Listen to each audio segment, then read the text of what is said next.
GH spoilers. Maxie says goodbye to Sam.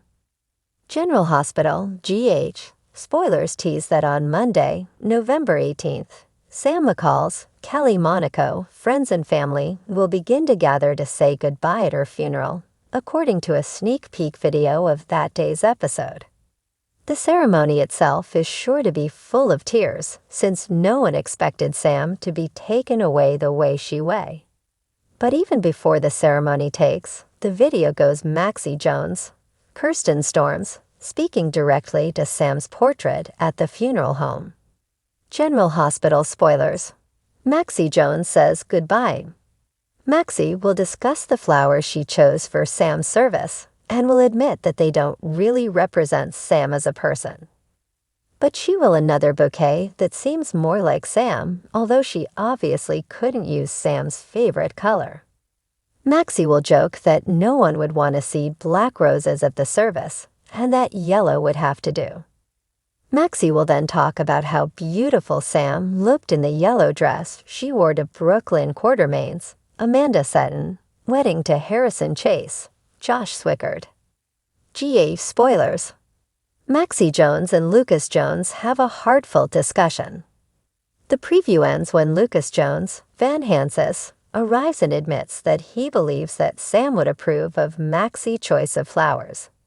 Even though the scene ends there, it's very likely their conversation will continue. Lucas will certainly admit that he still feels guilty for Sam's death. And even though Maxie will likely do her best to reassure him, there will be others who will also place the blame squarely on Lucas' shoulders. General Hospital spoilers. Danny Morgan will blame Lucas Jones. Since Lucas was the one who performed the liver donation surgery that Sam went through right before her death, it will be easy for Danny to point the finger at Lucas for his mother's death. Lucas already feels bad that he agreed to do the surgery at Sam's insistence, so Danny's outburst will just make him feel worse. Sam's funeral is sure to bring about a lot of emotion from everyone, so look for a heartbreaking day on Monday, November 18th. What do you think? Would Sam have approved of Maxie's flower choices? Did Lucas really cause Sam's death? Can Port Charles come together long enough to say goodbye to Sam? Anything can happen in Port Charles, so stay tuned to General Hospital, airing weekdays on ABC. And don't forget to check back right here regularly for all your General Hospital news, information, and spoilers. Maxie Jones had always been a whirlwind, a force of nature that swept through Port Charles with her undeniable charm, flair for drama, and a knack for landing in both trouble and triumph. But today she was quieter, her usual effervescent spirit dampened as she stood at the Metro Court Terrace, nursing a half-empty glass of sparkling water. The skyline stretched out before her, but her focus wasn't on the twinkling lights of the city. It was on the woman sitting across from her, Sam McCall. "I still can't believe you're leaving," Maxie said, her voice laced with a bittersweet edge. She tucked a strand of blonde hair behind her ear and looked at Sam, her blue eyes shimmering under the soft lights of the evening. Sam gave her a small smile, one that didn't quite reach her eyes. "It's not forever, Maxie. It's just for now. Scout and Danny need a change, and I think I do too. It's time to slow down a little, you know. Find some peace." "Peace?" Maxie scoffed, though her tone was light. "Since when has peace been part of your vocabulary? You thrive on adventure, Sam. You're practically allergic to calm." "It's not the same," Maxie murmured, tracing the rim of her glass. "You're my person, Sam. You've been there through everything. Nathan, Georgie, James, Peter, all of it. You're my rock, and now you're leaving." Sam reached across the table, her fingers brushing Maxie's hand. "And you'll be okay.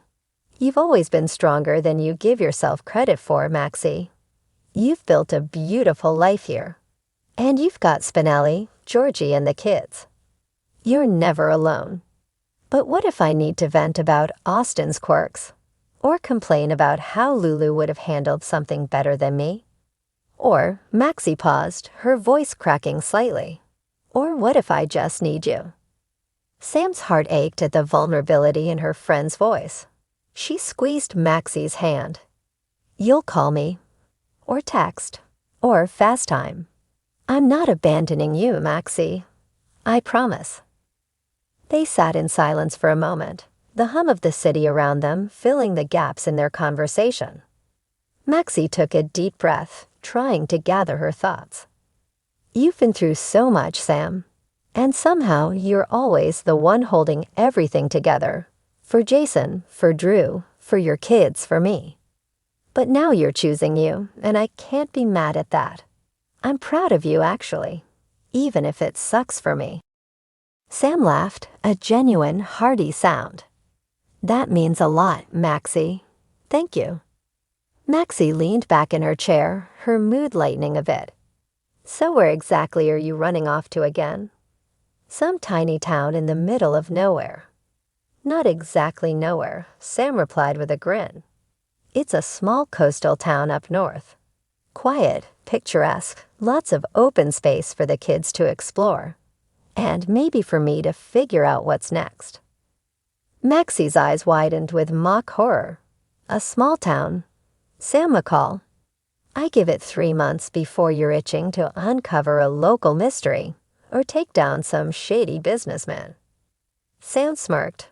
You're probably not wrong. But maybe I'll find a new kind of adventure there. One that doesn't involve dodging bullets or outsmarting Helena Cassadine. Maxie shuddered dramatically. Good riddance to anything Cassadine related. Poor Charles needs a break from that drama.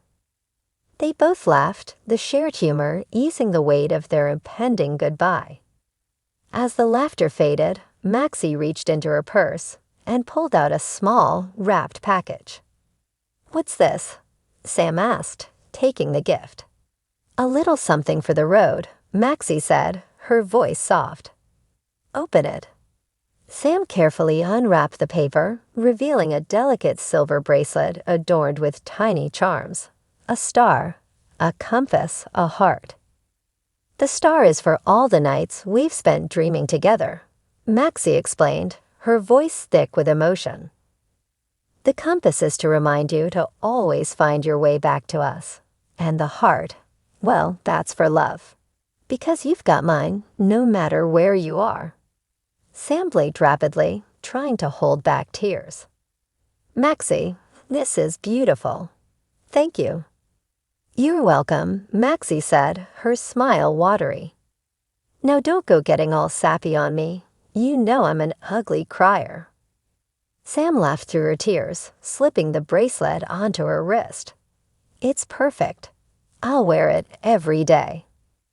They stood, embracing tightly, the weight of their friendship and the impending distance between them making the moment all the more poignant. I'm going to miss you like crazy, Maxie whispered. I'll miss you too, Sam replied, her voice thick. But this isn't goodbye, Maxie. It's just see you later. See you later, Maxie echoed, pulling back and wiping her eyes. And don't you dare forget to send me updates. I want pictures, stories, everything. You'll get them, Sam promised, her smile bright despite the tears. As they walked out of the Metro Court together, the city lights shining above them, Maxie felt a strange mixture of sadness and hope. Sam might be leaving, but their bond was unshakable. And no matter where life took them, she knew they'd always find their way back to each other.